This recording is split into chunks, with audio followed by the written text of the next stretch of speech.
Aqui o Gustavo Boraski me escreve o seguinte: recentemente tomei conhecimento do seu trabalho e comecei a acompanhá-lo há cerca de uma semana. Fiquei intrigado com uma questão que você levantou sobre o que chama de lesão intelectual das gerações de 80 e 90. Assim, eu que nasci em 1990 me considero dentro desse perfil. Então eu pergunto, como superar essa barreira? O que ler? Quem ler? O que estudar? Por onde começar? Por quais autores começar? Como fazer de modo a driblar o establishment cultural de esquerda que impregna o ambiente acadêmico? Muito bem, Gustavo, a coisa não é assim tão simples, né? Em primeiro lugar, é claro que o esforço individual de estudar, de se atualizar, é meritório e é importante dentro disso. Porém, para que haja, vamos dizer, uma mudança na orientação geral da alta cultura brasileira, isso vai requerer muito trabalho. Em primeiro lugar, é preciso que todas as pessoas que estão descontentes com o estado de coisa e que tenham capacidade intelectual para isso, discutam uma com as outras no sentido de compreender, fazer um diagnóstico em profundidade do que está acontecendo, não somente no Brasil, não somente na América Latina, mas tem uma visão, vamos dizer, geral do rumo que as coisas estão tomando no mundo. Quer dizer, que se atualizem com o negócio de nova ordem mundial, de projetos globalistas, de mutações civilizacionais, etc, etc. Quer dizer, a bibliografia disso aí é absolutamente ilimitada.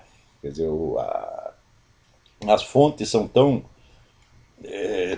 abundantes que nenhum indivíduo dará conta delas. É preciso ter uma geração de pessoas envolvidas nisso, né? A todo momento estudando, discutindo, diagnosticando, fazendo análise de conjuntura, o tempo todo, sem nenhuma intenção, vamos dizer, de mudar imediatamente o estado de coisa. Isso que é importante, dizer, a ânsia de ter uma ação social, política, é a pior coisa que pode acontecer. Né? Agora, as próprias discussões, se você consegue, vamos dizer, envolver um círculo, digamos, de umas 1000 pessoas, né, capacitadas, envolvendo numa discussão que vise apenas a um diagnóstico em profundidade, então, aos poucos, os rumos de uma ação possível acabam aparecendo por si mesmo. Né? Eu acho que isso não vai ser nem assunto para a nossa geração, nós vamos precisar de mais de uma geração para fazer isso. Assim como, você pode tomar como modelo o que aconteceu com o pessoal da esquerda quando houve o golpe de 64. Imediatamente após o golpe, começou um brainstorm na esquerda. Esse brainstorm durou pelo menos 10 anos. Né? Ninguém sabia imediatamente o que fazer. O que eles estavam tentando é entender o que tinha acontecido. Tinham levado a porrada tão forte que não sabiam de onde tinha vindo. Sobretudo, eles ficaram muito assustados ao ver, vamos dizer, a reação popular que houve contra o governo João Goulart. Eles não estavam preparados para isso. Eles achavam que eles eram adorados, que a massa estava com eles. E chegou na hora, viu que a massa estava 80% contra.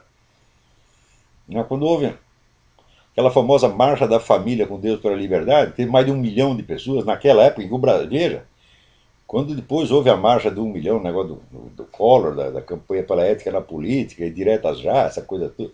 Quando houve diretas já, a campanha contra o Collor, a população brasileira já era 30 milhões de pessoas a mais. Então, quer dizer, você botar 1 milhão de pessoas na rua em 1964 é um milagre. Seria a mesma coisa que você botar 5 milhões hoje. Então, sem dúvida, a Marcha da Família com Deus pela Liberdade foi a maior manifestação popular da história brasileira. O pessoal esconde isso, dizendo assim, não, mas na direta já teve mais. Diz sim, teve um pouquinho a mais e 30 40 anos depois. Quer dizer, a população no Brasil na década de 60 era o quê? 60, 70 milhões de pessoas, hoje são 180. Então você tem que jogar as coisas na proporção. Aliás, falando nisso também, quando o Lula se gaba de que ele tirou 30 milhões de pessoas da pobreza e as colocou no mercado como consumidores, o regime de 64 fez mais do que isso, porque numericamente ele colocou o mesmo número, 30 milhões de pessoas. Vocês estudem a economia da época, vocês vão ver que isso aconteceu. 30 milhões de pessoas saíram da total marginalidade econômica e entraram no processo de produção.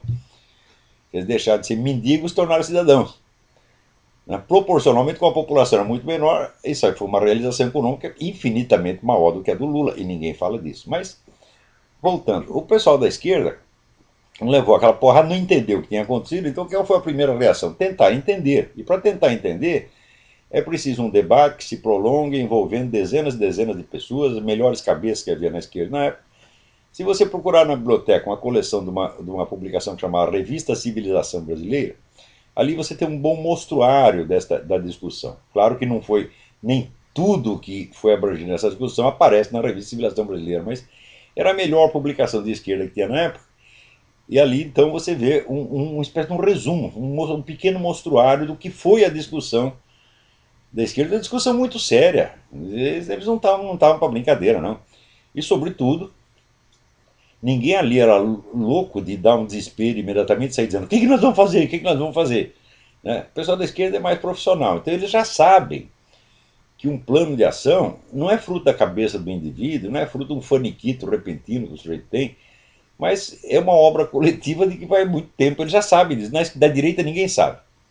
E como ninguém sabe, todo mundo pergunta: o que nós devemos fazer? Qual é que podemos fazer? Bom, o que tem que fazer, em primeiro lugar, entender o que aconteceu, entender como se formou esta hegemonia esquerdista no Brasil, quais são as suas bases internacionais, quais são as suas fontes de financiamento, quais são os seus fundamentos estratégicos, ideológicos, filosóficos, etc, etc, quais são os seus planos de longo prazo, quais são as suas contradições, quais são as suas dificuldades, quais são as suas incongruências, tá certo? Em suma, você tem que entender tudo o que está acontecendo. Agora, no Brasil, o pessoal da direita no Brasil, ninguém quer entender nada porque já acha que entende tudo, né? Você conversa com esse pessoal liberal, tá, um tempo atrás está todo mundo correndo a barriga, o comunismo acabou, agora entramos no... agora é o neoliberalismo. Tá, e eu sempre achei que isso era uma besteira. Né? E quando eu escrevi, acho que 8 anos atrás, acho que eu escrevi, falei: olha, o PT não chegou ao poder para fazer rodízio com outros partidos. O PT chegou lá para criar mudanças estruturais profundas que vão eternizá-lo no poder, ou pelo menos vão limitar o rodízio a partidos que são aliados, que têm a mesma ideologia, o mesmo espírito do PT. Na melhor das hipóteses, vai acontecer um rodízio de partido de esquerda. E vamos dizer, a concorrência normal de esquerda e direita nunca mais vai acontecer no Brasil, se depender do PT. Dito e feito. Quer dizer, o partido que representava a direita, o DEM, onde tem tantos daqueles políticos que se acham espertos, maquiavélicos, astutíssimos, né? Outro dia fizeram uma reunião dizendo que o DEM está em vias de extinção. Claro, mas não foi por falta de aviso. Eu avisei que vocês iam acabar. Por quê? Um partido que não tem um perfil ideológico nítido, não tem uma personalidade que ele possa apresentar em público, pelo qual as pessoas possam reconhecer, como o PT sempre teve, ninguém pode negar que o PT tem um perfil muito definido. Um partido que ainda não tem uma identidade, ele não pode fazer alianças com ninguém porque ele se dissolve. Né? E o DEM, nos últimos anos, só tratou de viver de alianças com o PMDB, com o PSDB, né? E acaba sendo absorvido por esses partidos.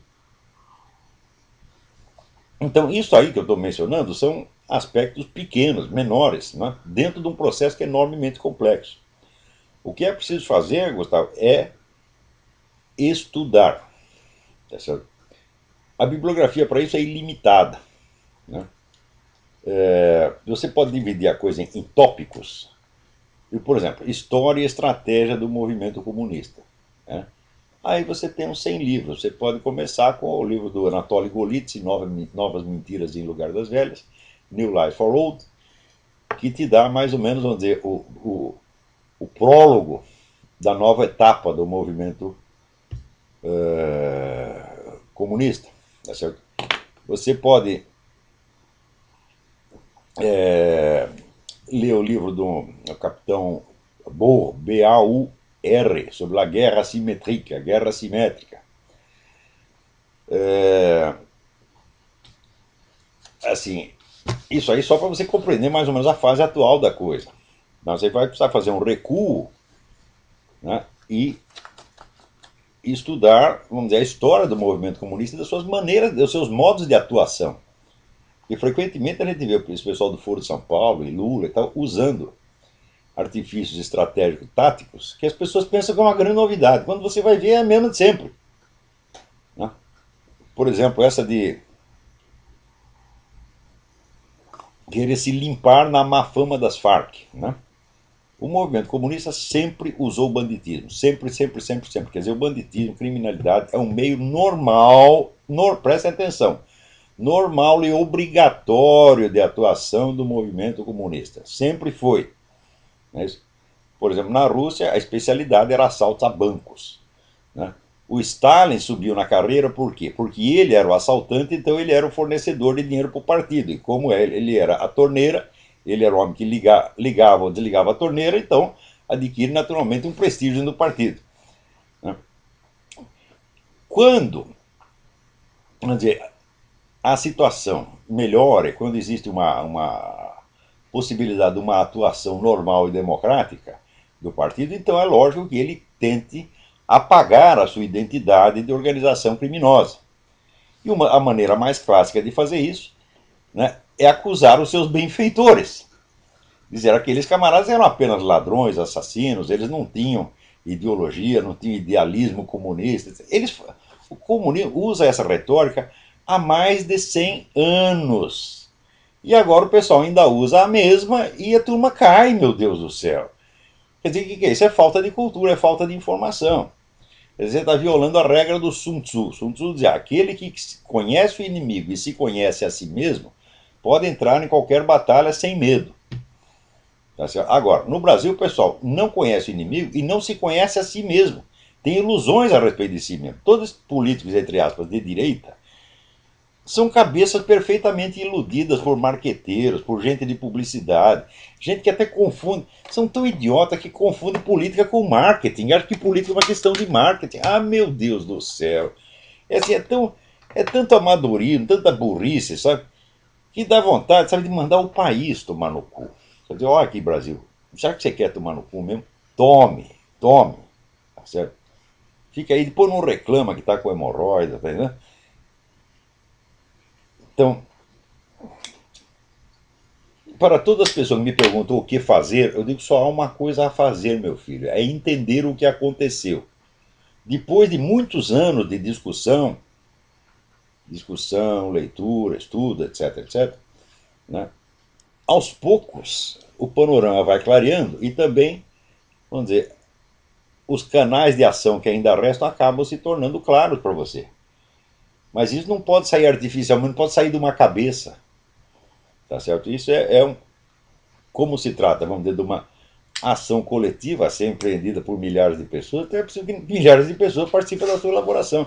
Mesmo que depois tenha que aparecer um gênio que sintetiza tudo isso e cria vamos dizer, unifica uma estratégia, né? Mas isso é para daqui 20 anos, meu filho. Por enquanto, desista, vocês vão viver sob esta gente. Depois da Dilma vem outro petista e outro, e outro, e outro, outro. E se subir lá amanhã ou depois um tipo como Zé Serra, o PT manda nele como a gente manda num cachorrinho. Hã? Você vai ver, o PT dá ordem e está dando o rabinho. Por quê? Porque ele não tem militância, meu Deus do céu. A coisa fundamental no poder político é militância, não é eleitorado. O eleitor vai lá e colabora com o seu partido uma vez a cada 4 anos. De má vontade, como se viu no caso do Serra, que o pessoal preferiu viajar para aproveitar o feriado antes de votar no Serra. Prefiro antes uma coisa do que a outra. Então, o eleitor colabora de 4 em 4 anos de má vontade. O militante dá a vida, dá o tempo, dá a honra, dá os seus bens para o partido. Então, um partido que tem milhões de militantes e outro que tem um eleitorado pequenininho, qual que vai vencer? Ademais, esse negócio de... Tem um monte de marqueteiro aí que aconselha os políticos assim, não, nós temos que roubar as bandeiras, temos que usar o discurso deles, né? Olha, quando você vê um sujeito dizendo isso, eu te dou um conselho, vocês políticos, batam nele, né? Deem um chute bem no meio do cu, tá certo? Porque isso aí é a receita da espiral do silêncio, meu Deus do céu. Quer dizer, se você abdica até de ter um discurso próprio, como é que você vai querer vencer o outro, meu Deus do céu? Você dissolve a sua identidade na dele. Mesmo que você vença uma eleição, mesmo na hipótese inconcebível de você vencer uma eleição assim, copiando o discurso do adversário, você terá dado a vitória ideológica a ele, e mais dia menos dia ele vai acabar tendo a vitória total. Essa é a coisa tão... O que é a espiral do silêncio? Eu expliquei. A espiral do silêncio é você proceder de tal modo que o seu inimigo perde a vontade de se defender, de se definir e de estar ali na arena lutando. Tá? Então, apela para esses recursos servis, recurso de escravo, que é imitar, né, o discurso do outro. Então, isso aí, o cara que fez isso já caiu na espiral do silêncio. Ele já se derrotou a si mesmo. Então, a primeira coisa que um partido, um movimento político precisa ter um discurso próprio, inconfundível e original que impressione as massas, que dê claramente a figura do partido. Porque é nessa figura que você vai votar. Se essa figura do partido, figura do movimento, puder se encarnar numa liderança pessoal que a represente, melhor. Mas se não der, dá para quebrar o galho assim mesmo. Né? O próprio Partido Comunista, durante anos, não estava encarnado em figura nenhuma, tá certo? Tinha várias figuras, né? Então, era um pouco outro, mas não tinha assim aquela liderança pessoal de tanto destaque, isso não fez tanta falta. Mas se tiver, é bom. Mas um partido sem identidade, sem um discurso próprio, sem um estilo próprio de falar, sem um vocabulário próprio, é coisa que não existe, minha gente. É? Agora, no Brasil, a direita faz isso, tenta se anular. Não, aqui nós vamos usar a linguagem da esquerda, vamos falar bem das pessoas da esquerda. Não estava eu estudando o Instituto Milênio, babando o ovo em cima de Barack Obama, meu Deus do céu, e do próprio Lula. O que é isso, porra? Você pega a turma do PT, falava o diabo do Zé Serra. Olha, o Zé Serra é isso, é um filho da puta, é um viado, é um ladrão. Não se falava as coisas mais horríveis do Zé Serra, né? E daí o Zé Serra, não, o Lula é um grande homem, né? Depois vê esse boboca desse Paulo Rabelo de Castro, que o pessoal dizia que é uma grande inteligência liberal conservador, dizer que o Lula foi um gigante. Eu digo, olha, foi um gigante do ponto de vista de uma formiga. Do ponto de vista de uma formiga, uma lagartixa é um dragão, porra. Né? Tá certo? Então aí, né, tem que falar. Karl Marx dizia: semeei dragões e colhi pulgas. Né? Então é isso aí, meu filho.